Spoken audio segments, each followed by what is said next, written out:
Good morning, everybody. Thank you so much to my colleagues and to the incredible advocates who are with us today. Americans for Tax Fairness, the Coalition on Human Needs, Economic Security Project Action, Fair Share America, Groundwork Action, Indivisible, Main Street Alliance, National Women's Law Center Action Fund, Our Revolution, Planned Parenthood Action Fund, Popular Democracy in Action, Public Citizen, SEIU, and United for a Fair Economy, representing millions of people across this country. Today is the 37th day of the Republican shutdown, the longest shutdown in U.S. history. That is 37 days that air traffic controllers and TSA agents have gone without a paycheck. It's 37 days that Trump has been inflicting, quote, maximum pain on the American people. That's what he said he wanted to do. 37 days of fear, uncertainty, and chaos for people across this country. And yesterday, Donald Trump said it out loud.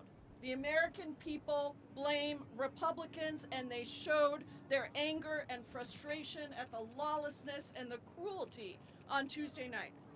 Because Americans understand that Republicans control the House, the Senate, and the White House. And it is their job to govern and negotiate with Democrats to get to a deal that keeps government open. Americans know that they need us to stand up and save their health care. They know that it's a travesty that Speaker Mike Johnson has abdicated all responsibility by shutting down the House now for 45 days that we have not been in session here in the House. And instead, Trump has resorted to maximum cruelty, illegally refusing to keep SNAP benefits going for 42 million Americans that are hungry, threatening to withhold back pay for federal workers who are furloughed, and now announcing cuts to air travel at 40 major airports. Instead of negotiating, he's trying to bully us. And we are not going to stand for it. That's right. On Tuesday night, the American people did their part. They came out and they voted overwhelmingly for progress to end Republican cruelty. They told us with their votes to keep standing up and to keep fighting for them. They did their part, and we have to do ours now. We have to save health care. That's been the crux of the fight from the beginning. And there are plenty of Republicans in the Senate and in the House who actually know that they have to save health care. They are saying it out loud that we can't afford health care premiums to double and triple so that people just don't use their health care at all, and they are at risk of dying. So we can't continue to let Republicans just slash whatever they want in violation of what we in Congress authorized. And that's why Democrats have been holding the line and must continue to do so. We're still here in Washington, D.C., ready to negotiate. We've also been organizing food assistance for our constituents, listening to story after story from families who can't pay their bills, families who are going hungry because of the cuts to SNAP. And yet these same constituents are saying to us, please do not fold without making sure that we can afford our health care, because they understand that this fight is about their ability to live. So no, a promise of a failed vote or a promise of any vote later down the line is just not good enough. Trust has completely broken down because Republicans keep breaking their promises. The urgency is real. The premiums are rising now. Rural hospitals are closing now. Tens of millions of Americans are suffering now. So we need a real, tangible win that the American people will feel now, not a promise to think about addressing a healthcare crisis in the future. Any deal must secure the extension of the ACA tax credits and ensure health care for the American people with agreement from the House, the Senate, and the White House. Full stop. We have the momentum. We have the support of the people because we are fighting for them, with them, and we can't give up without a real victory for the people. So I want to thank our Senate colleagues for standing strong, and I want to say the people have spoken. Stay strong and do not cave. It is now my honor to, just making sure our whip isn't here yet, she's going to be here in a minute, but it is now my honor to introduce the incredible Chrissy Houlahan, who many of you saw challenging Mike Johnson, demanding that he actually sit down and negotiate. Thank you so much, Chrissy Houlahan from Pennsylvania. Thank you, Representative Jayapal.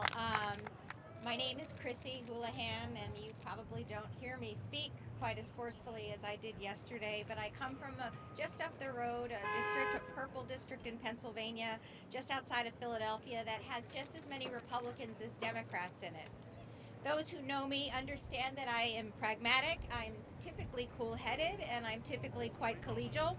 And for the past 7 years, I've dedicated my efforts first and foremost to bipartisanship, because I really believe very much to my soul that in order for us to succeed for our constituents, mine and everyone else's, that the people they send to DC must work together. It was never, ever optional until now.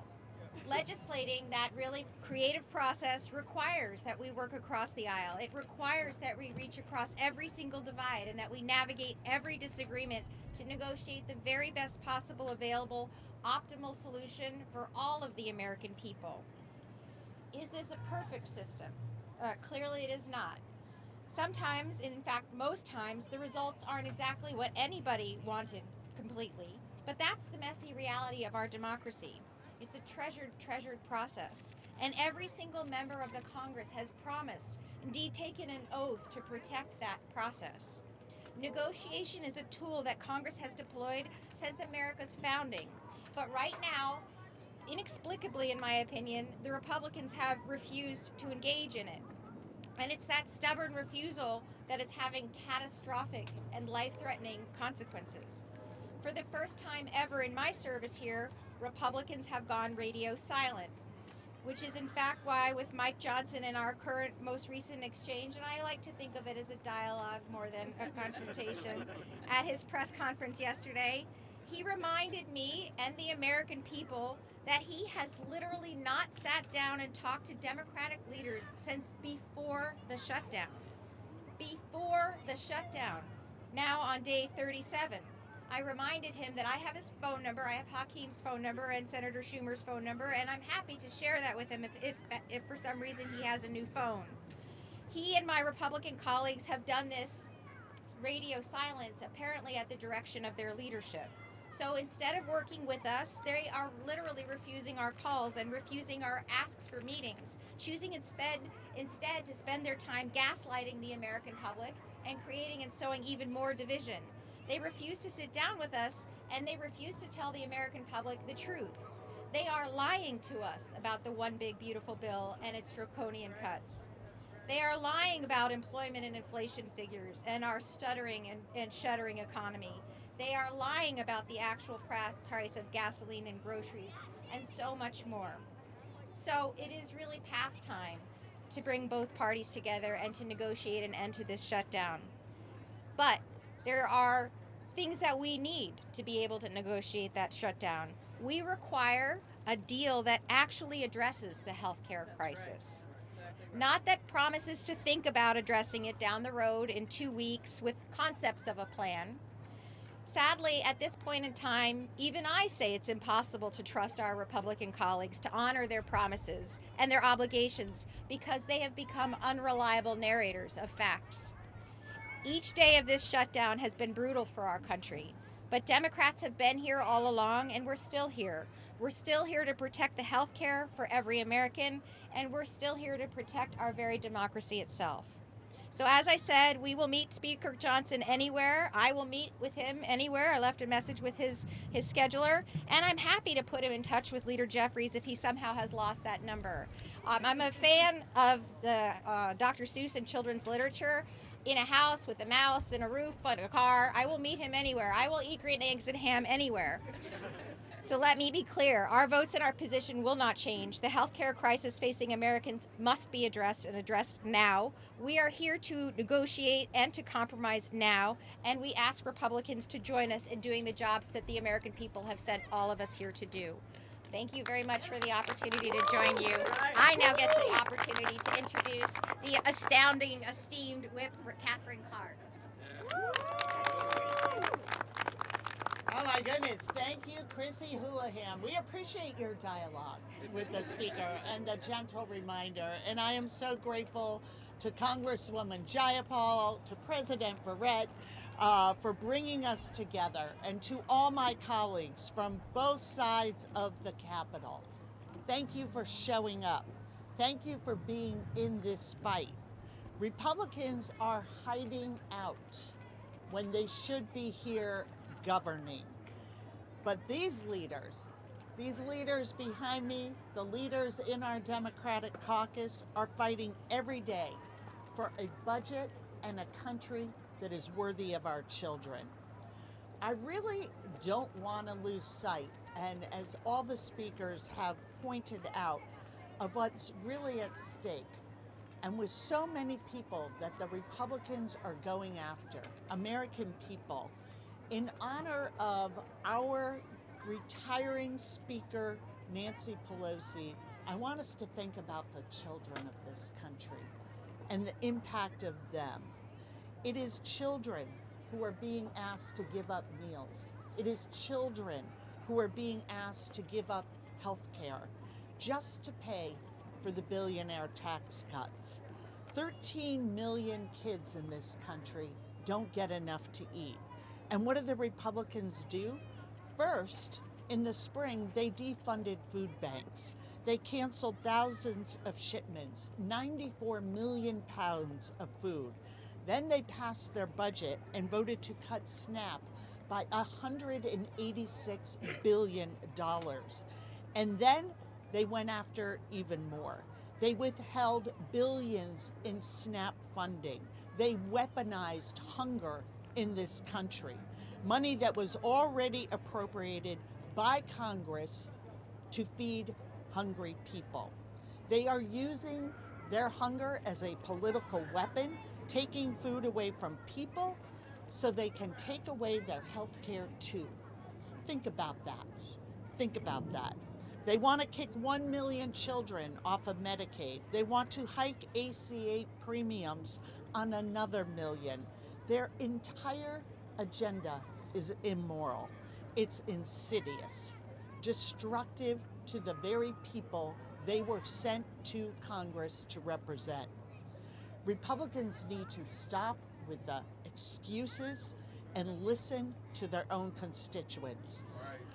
I want to tell one story of Allison Chandra from Utah. Allison grew up in a conservative family. She was actually opposed to Medicaid. She embraced a lot of the talking points we're hearing from Mike Johnson and our GOP colleagues. And then Allison found out her son had a rare, threatening heart disease. She and her husband simply couldn't afford the treatment their son needed without Medicaid. 11 years later, her son is thriving because Medicaid saved his life. And Allison, at this time, when healthcare is threatened for millions and millions of Americans and millions of children, she wanted to share her story with her delegation. She described her meeting with her Republican senator as dismissive. He wouldn't even sit down at the table. He wouldn't take a seat and engage with her and her children. And her Republican representative in the House, he didn't take the meeting at all. He couldn't bother to meet an 11-year-old boy whose life was saved by the very program he was voting to dismantle, a program that covers 4 out of 10 children in this country. So Republicans can pretend, they can spin their story that they sit on the side of working families in this country. Ask them if they've talked to a mom like Allison. Ask them if they're ready to protect the resources that families need and count on. Ask them if they're ready to protect health care for kids in this country. And then ask them to come back to work. Thank you so much. Thank you so much, Whip Clark, for your leadership and for our leaders' leadership in just holding strong and making sure we deliver for the American people. It's now a great honor to introduce the president of SEIU International, April Verrett, who has been such a champion, whose members are on the streets every day demanding that we deliver for people. Hello, it's really an honor to stand with these amazing leaders, these amazing women in our country who continue to go to work every day despite the shutdown of Congress to do what they were elected to do. And that is to be champions for the people. And I'm so proud to be with them and to send a clear message that the 2 million members of SEIU stand with them, determined to make sure we don't leave behind the 16 million Americans who are staring down the loss of their health care in the face. Let's not forget these 16 million that stand to lose Medicaid coverage are mainly children, like the 11-year-old that Whip Clark just talked about. They are mainly older Americans. They are mainly people living with disabilities. And not just the 16 million that will lose their Medicaid coverage, but the 22 million that in the last week have received notices that their healthcare premiums are going up by an average of 75%. 75% more to be able to take care of yourself and your children and have access to health care. It's simply not right. And what we have seen the courageous members of the Democratic caucus do over the last, how many days is it?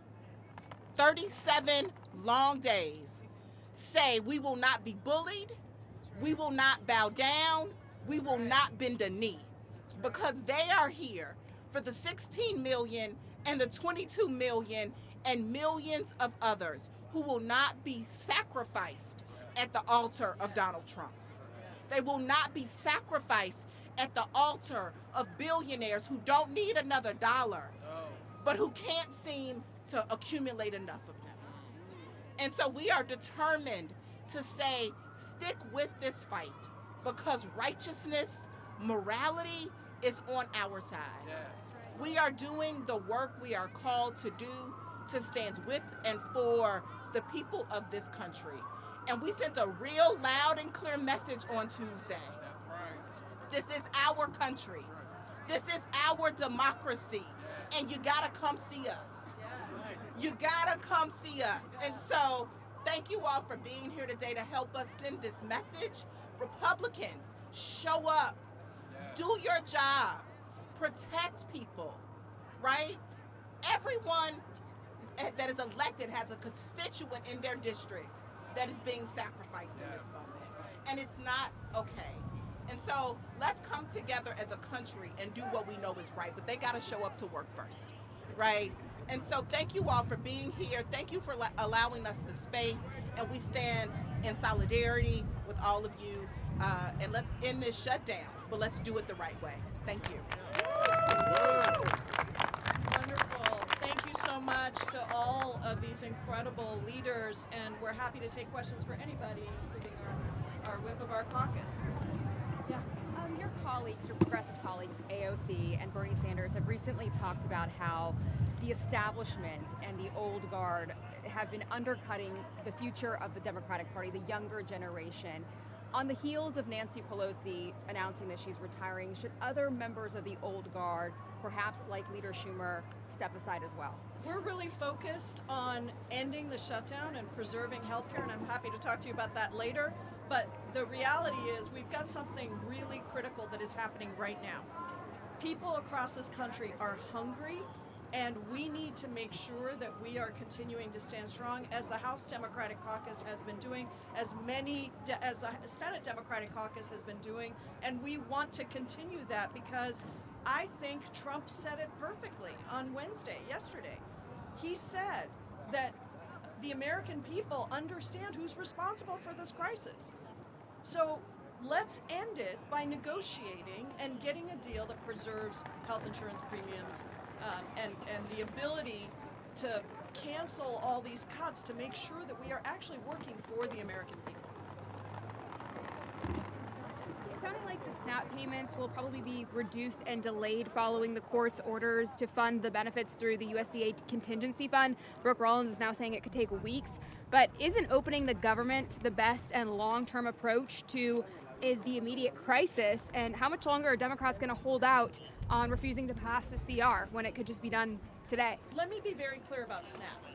There are contingency funds there so that SNAP doesn't have a single day down. And what Donald Trump did is illegally withhold those funds. Then 2 federal judges said, you are not allowed to illegally withhold those funds. You need to release them and fully fund SNAP. And then yesterday, he said, not only are they going to cut SNAP benefits, but the restrictions that the Ag Department just introduced actually even further limit eligibility of SNAP. So some SNAP families won't even get any benefits if you leave it to Trump. And the Ag Department admitted that they have the money there to pay for it. So let's be very clear about why SNAP is not happening right now, because Donald Trump is illegally withholding funds and now trying to disobey court orders to release those funds.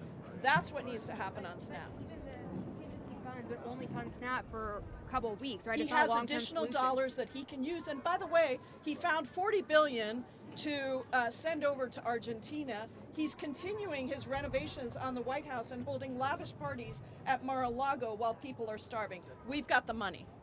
Yeah? Thank you. Senate Democrats are having a big lunch today. They're going to have another big family discussion over there. One of the things that they're considering is the idea of, as part of some kind of deal, you guys all know it's sort of scattered, a date certain vote on an ACA extension. Is that something that you think? Is that what you want? Is that something that you feel like they should accept in order to end the shutdown? Well, I'll say what I think and then invite Chrissy as well.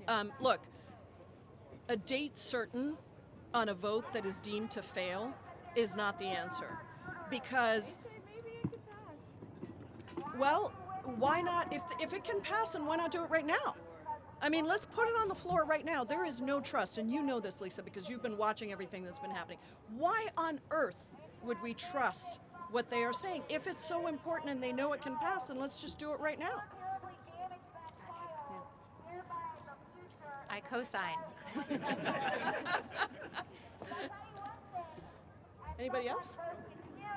All right, great. Thanks, everybody. Thanks. Oh, sorry. Go ahead. Thank you. So, like what Lisa was saying, there's some daylight between these Dems then? I mean, we were talking about the old guard and these young new progressives who are holding the line. Bernie Sanders took over Senator Schumer's podium yesterday saying, hold the line. What's the message that we have to these Democrats who are having these conversations right now? I'm not a young progressive, and I'm standing here saying that we need to hold the line. Right. Thank you. It is not generational and it's not ideological. It's about delivering for people. And so I think that's what we're saying is hold the line.